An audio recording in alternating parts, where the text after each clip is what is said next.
We don't experience the world as it is. We experience it as we are. So the sum total of how you feel about yourself is how you feel about the world around you. So if you seek perfection, you'll only find more imperfection. The moment that you can learn to accept the opposite condition is the moment that you learn to transcend it. Yeah. And then it's like, well, how do we put that into practice? And I know if you want love, be the love. If you want compassion, be the compassion.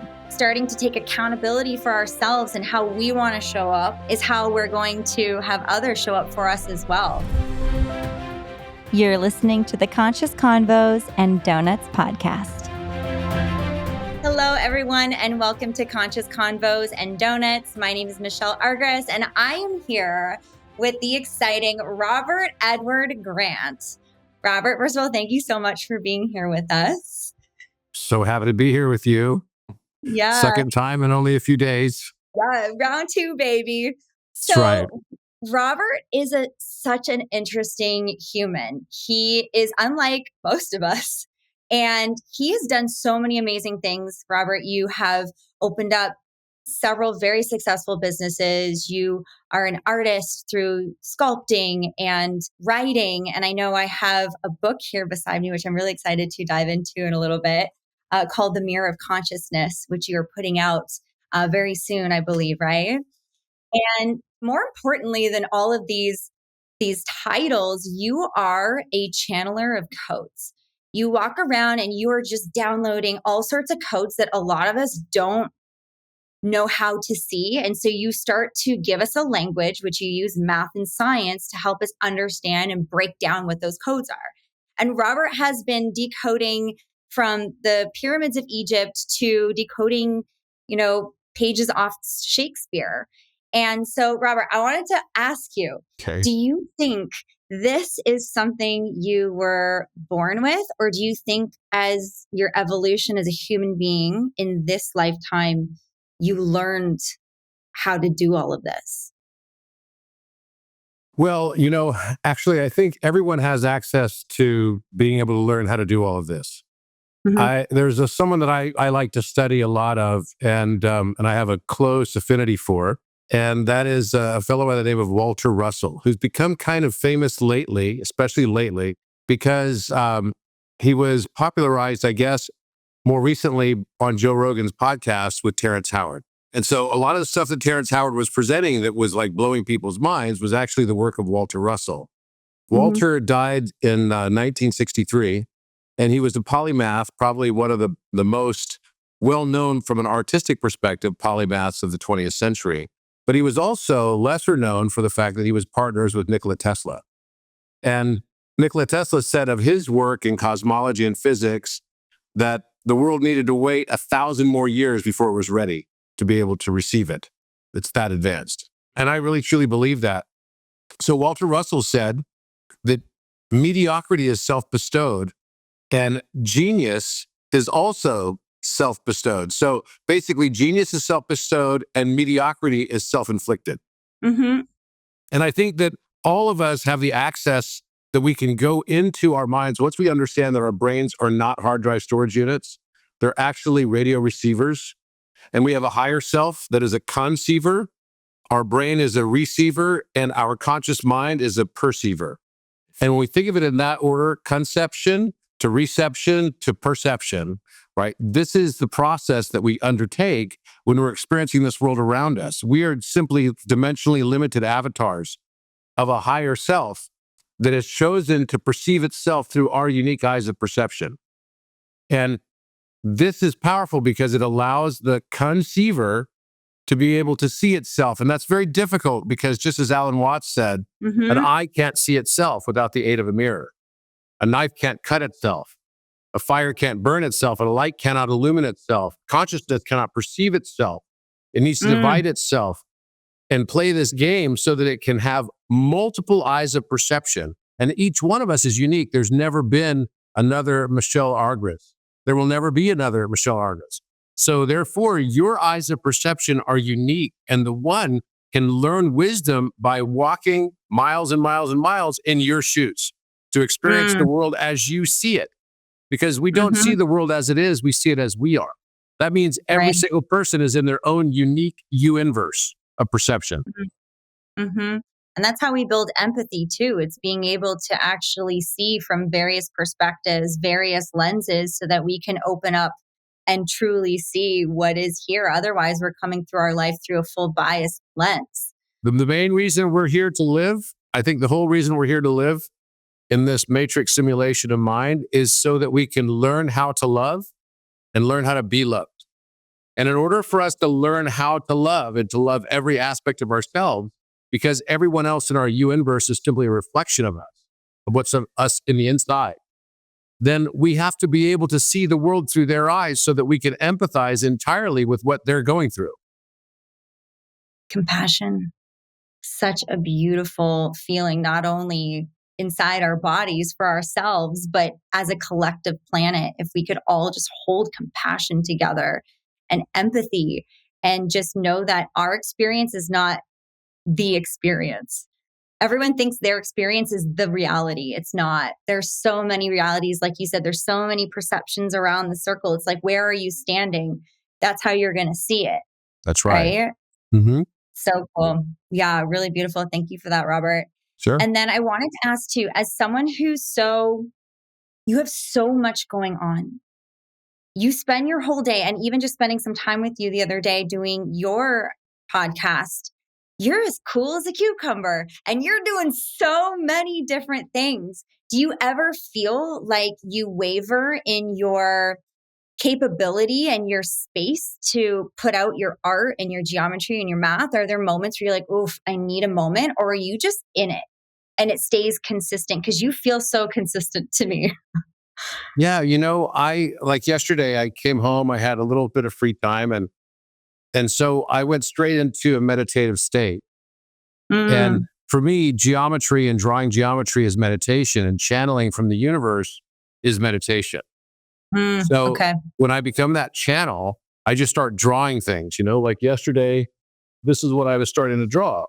And it's actually the understanding of the way the zodiac works along a cuboctahedron. Hmm. How there's actually 14 zodiac signs, there's 14 faces of the cuboctahedron. There's 12 Wow. vertices. But so for me, when this is coming in, and so this means that a constellation called Ophiuchus and its opposite Orion, which are both on the plane of the ecliptic of the equinox, are actually zodiac signs that we're not yet recognizing. The 13th, some do, but you can't have an odd number. Every zodiac sign must have an opposite equal. And that equal opposite, for example, for Libra, right? And if you look at all the opposites, right? Virgo and Pisces. So Pisces is the two fish swimming opposite directions, which is, science and spirituality going opposite directions.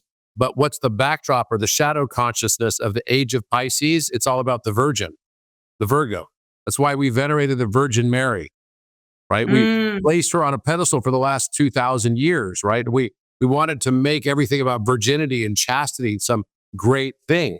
When actually, is it really? And there's a lot of oppression, a lot of pain, a lot of anguish that comes and trauma that comes as a result of that particular type of thinking. And there's nothing wrong with it. It's just simply that's the way it was for the last 2,000 years. And now it's not going to be that way anymore. We're no longer going to be two fish of science and spirituality swimming opposite directions. We're going to be two waves that are in resonance with each other. So it's an age of frequency. It's an age of resonance. It's an age now, the age of Aquarius. And the symbol right here that we see for the Aquarian symbol is actually an Egyptian word, which means water. It's mem. This is the symbol for water in Egyptian hmm. hieroglyphics. So you have two Hmm. waves that are working kind of in unison. They're not going against each other anymore, or going opposite directions. They're going in the same direction. So this is what's happening with the world right now as we're shifting into this new level of consciousness, where we start to become aware also the fact that we are simply avatars, dimensionally limited avatars, and that no one here is actually separate from anyone else. That's another aspect of this new age. So for me, I just drop into this meditation type presence, and then I start channeling. Mm. And are we in it right now, or is it coming? We're already in the age of Aquarius right now. We're already in it right now. So I when we talked the other day, I mentioned to you something called the North Node. And your I North saw that Node is January Pisces. of next year, right? Mhm. January 2025 is when that begins Yeah. in my research. So that's really interesting. Uh-huh. So this when you start to go into your North Node, then your zodiac flips. Hmm. So you're no longer in the tropical. So once you're embodying your life mission, the South Node, for those that don't know, is what you brought with you from your past life into this life. So what was your personality? What were the challenges you were facing? What's the karmic debt, if you have any, that you're carrying along with you? And mine was Virgin. So a lot of the things that I faced the first, 40 years of life was literally related to, okay, I want to be all about justice. I want to all be about judgment. I thought that coming here on earth was about learning to be a better discerner of information, making better decisions, and ending up going to heaven rather than ending up going to hell because I made bad decisions, right? Hmm. And there's consequences for decisions. Well, I collected a lot of facts in my life. And then I finally realized that all the facts that I collected were merely facets. It was a similar spelling, FAC, but had an E in between the C and the T. Facets of a larger prism of awareness. That larger prism of awareness allowed me to see more like 270 degrees instead of 180 degrees around me. We'll never be able to see every part of ourselves because the eye can't see itself. That's why we don't have eyes in the back of our head. But what I started realizing was that I was shifting into a new paradigm. I went from pharmaceutical CEO, which was very much a Virgo kind of energy, right? Hmm. Do what the world says and venerates and looks up to, right? And now I've moved into my Piscean age of, my spiritual progression, which is about becoming a wisdom teacher. And that as soon as I embraced that more and more, and I really avoided it, to be honest, as much as I could, the more I embrace it, the more the world will just flow along with me. Why do you feel you were avoiding it? Um, because it wasn't something that society would look at. I mean, I would look at it and I remember I looked at sacred geometry. I always loved geometry, but I was like, what makes it sacred? What? Right? Like seriously. And now I kind of laugh at that because here I am, one of the most followed people in the world for sacred geometry. Hmm. And it's like, how did that happen? Like in 5 years? What was Like your aha seriously. moment? Like, where were you when you went, holy fucking shit? All the stuff I've been doing, it's now shifting and it's opening and my capacity to see so much more. Like, where were you? What happened for that I to was in the move? Great Pyramid of Giza. And all week before being there, I was in Israel and I kept drawing in my notebook Alpha Omega, Alpha Omega, Alpha Omega. And I knew that I was going to discover something when I went to Egypt. And the night before I went to Egypt, I was in Israel in Zedekiah's cave, which is underneath the Dome of the Rock in the Al Aqsa Mosque. And I had a dinner in there. It was like a state level dinner with a bunch of CEOs from Southern California that I was hosting. And there were these big long tables and candelabra on there. And I was only excited to be in there because I knew that's where the Ark of the Covenant had been hidden for like 1,000 years. Okay. And so I decided to say, hey, where's the bathroom in this place? It's a huge cave. And they said, oh, it's back that way. So I went that way and then I kind of snuck around the backside, found the rope that said, do not enter. And I jumped it and went deep into the cave. So you And I jumped was the on rope. the hunt. So I wanted to To go, find, Robert. You would do that. yep, I wanted to find the where the Ark of the Covenant had been hidden. And I had a feeling that I would be able to find where it was. So I finally get deep into the cave and I find this area of limestone that had turned to quartz crystal. And I filmed it all. And I looked down at the floor and right where the quartz crystal was in steps all around this area where the limestone had transmuted to quartz crystal was the letters Alpha Omega carved into the floor. And I Wow. was like, what? That's so weird, right? But it stuck in my head. And then the next day I flew to Egypt. I brought 12 of my buddies with me who were also CEOs from Southern California. The rest all went back to California. And on the plane over, I was drawing Alpha Omega.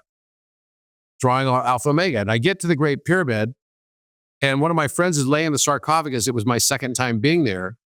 And I had this memory flashback of being there when the pyramid was built and being Wow. dedicated.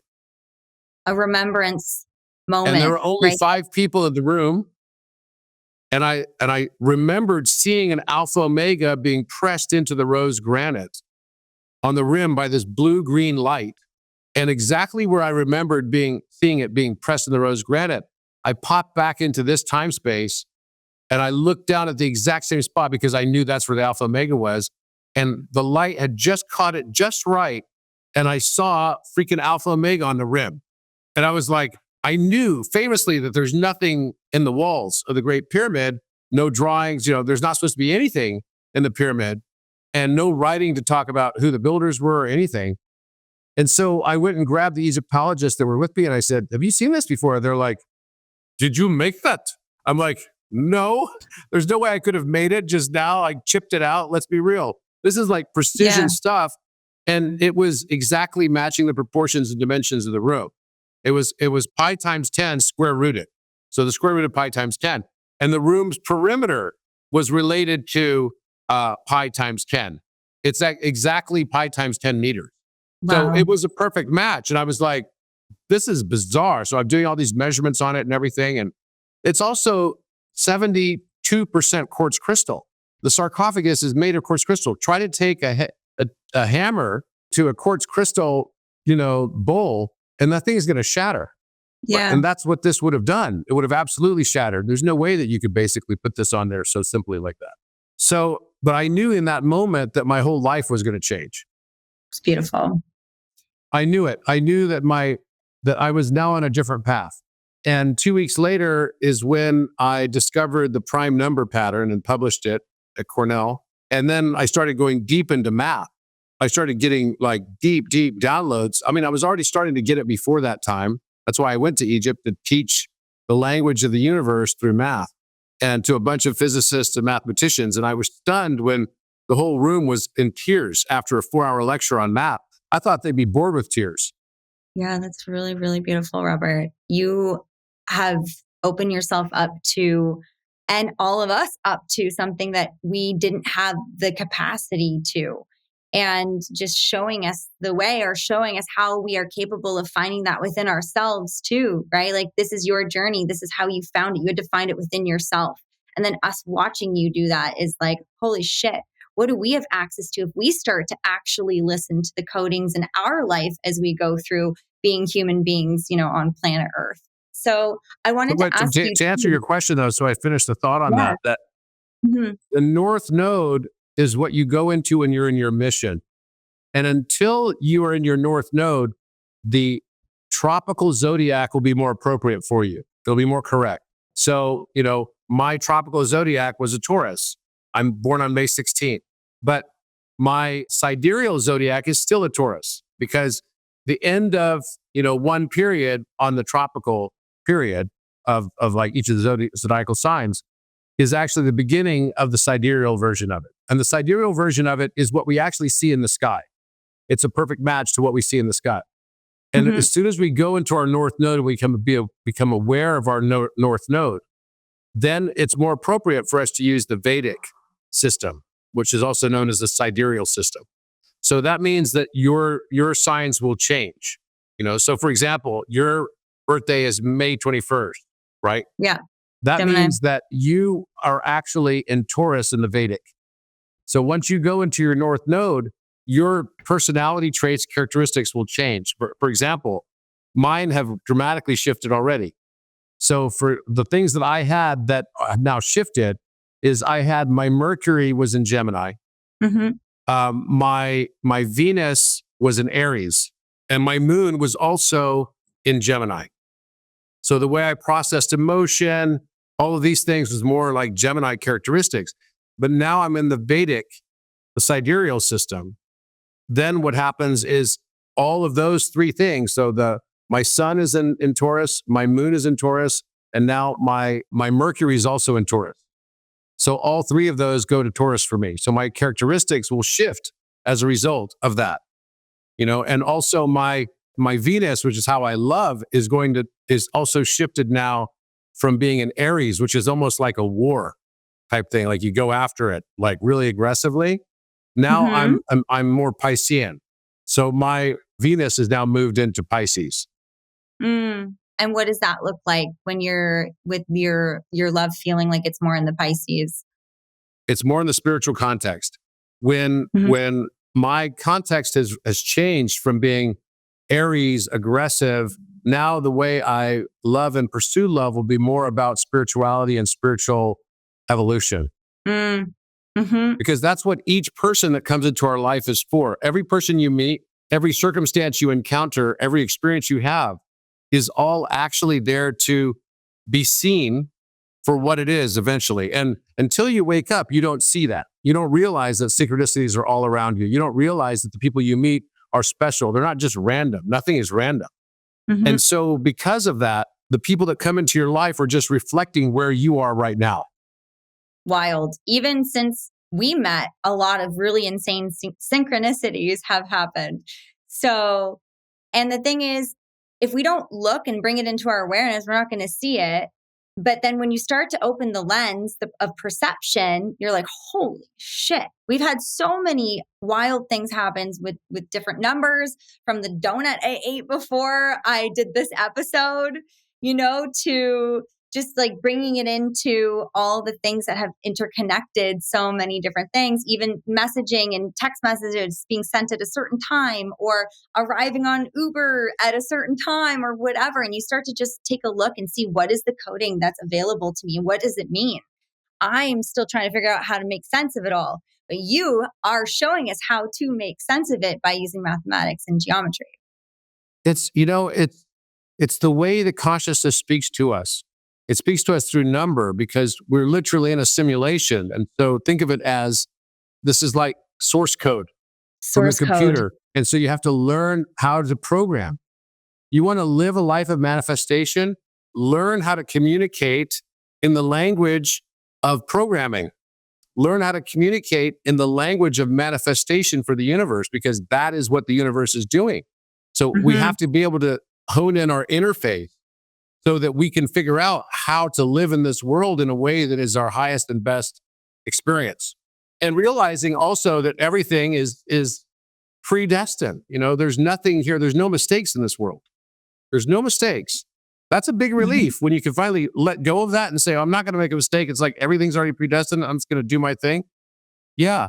When you come to the right stage in your life where you're ready to understand that precept, it could be the most incredible thing, because now you can kind of relax and say, okay, my journey is set.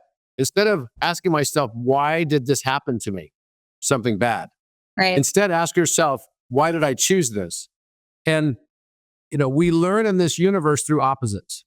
So if I'm here to learn unconditional love, my lifetime experience and my recurrent theme will be betrayal and conditional love over and over and over again. Until I learn to accept betrayal and conditional love without judging it negatively, I have not yet learned unconditional love. We cannot know what pleasure is fully until we can experience also its opposite, which is pain. So if you seek pleasure, you'll often only find pain. If you seek perfection, you'll only find more imperfection. The moment that you can learn to accept the opposite condition is the moment that you learn to transcend it. It's like this information's just flowing right through me right now. I'm hearing it so deeply. And then it's like, well, how do we put that into practice? And I know in conversation with you the other day, you're like, if you want love, be the love. If you want compassion, be the compassion. And so starting to take accountability for ourselves and how we want to show up in the world is how we're going to have others show up for us as well. And that's a aha moment. I used to always do the mirror thing. Okay, what do I not like about this person? Okay, well, let's turn it around. Well, that's something I really probably don't like about myself, or what do I love about this person? I love that they're compassionate and considerate. Oof, I really love how considerate I am too. And just really starting to, change the lens and change the way we're showing up so we're accountable for ourselves. We don't experience the world as it is. We experience it as we are. So the sum total of how you feel about yourself is how you feel about the world around you and the world you're living in. And vice versa. And vice versa. So if you're experiencing a lot of wars in your lifetime, you're seeing a lot of wars and a lot of conflict around you, then maybe start to accept the conflict within you. Because in this life, we have to continue to experience the same learning until we finally learn it. And what will happen is we'll continue to be bombarded with the same exact things over and over and over again until we no longer judge it. That's when it stops. So we attract everything that we judge until we no longer judge everything we attracted. Mm-hmm. It's like, even for me, I want safety. By trying to grasp at safety, I'm going to keep getting put into positions where I feel unsafe. Right. And Until so I change that. start to embrace the unsafety. Yeah. Start to embrace the insecurity. I have this friend who went to this retreat that are in Northern California called Hoffman. And after a week of, all these different classes and group sessions and everything, I said, "What did you learn?" He said, "I used to seek perfection. So what I learned at Hoffman was I needed to drop the K. It's see the perfection. See the perfection that's all around you already. The more things you seek as perfected, and so it's like you look at yourself in the mirror. Oh, I'd be really pretty if I had a different nose, or I'd be even, more attractive if I lost 5 more pounds, or people would esteem me higher if I got my law degree, or whatever it is. I'm Yeah. going to get rid of all the negative traits of me. All that happens when we do this is we create more of the same negative traits we don't like. And we create a denial within ourselves, so much so that the only way we can keep up the lie to ourselves is to blame other people for the same things we don't like about ourselves. So the person who sits there and always complains, "Oh, I don't like this guy because he's an arrogant asshole," can't You're see the probably arrogant an arrogant asshole in asshole. himself. Yes. The only people that I It's know so that claim true. other people are arrogant and assholes are arrogant assholes.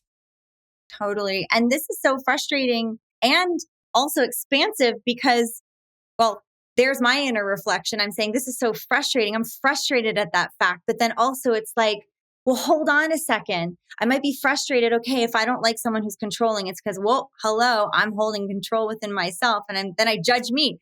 You're controlling, but that's where we get stuck. But how can I change that perspective? How can I be okay with their control? Because as soon as I'm okay with someone else's control and it doesn't even affect me, I won't even notice that the person's controlling because I let go of the control within myself.